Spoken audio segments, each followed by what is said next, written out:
অযোগ্যদের উত্থান।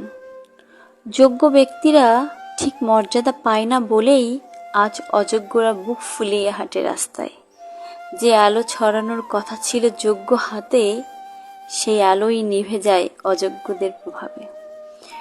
যোগ্যরা নীরব, কারণ তাদের লজ্জা আছে।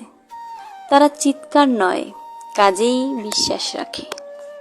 আর অযোগ্যরা গর্জে ওঠে মিথ্যের জোরে, তাই সত্য ঢেকে যায় তাদের কোলাহলের ভিড়ে। এই সমাজে মর্যাদা মেলে মুখের আওয়াজে, যোগ্যতা নয়। এখন জয় শুধু প্রদর্শনী, তবু আশা রবে একদিন সত্যরাই ফিরবে। অন্ধকারের পরেই তো ভোরের পুনর্জন্ম ঘটে। কথাগুলো কিন্তু একদম সত্যি। মানে এই সমাজে অযোগ্যদের ভিড়ে যোগ্যদের কোনো স্থানই পাওয়া যায় না। এই সমাজ চলতেছি অযোগ্যদের হাতে।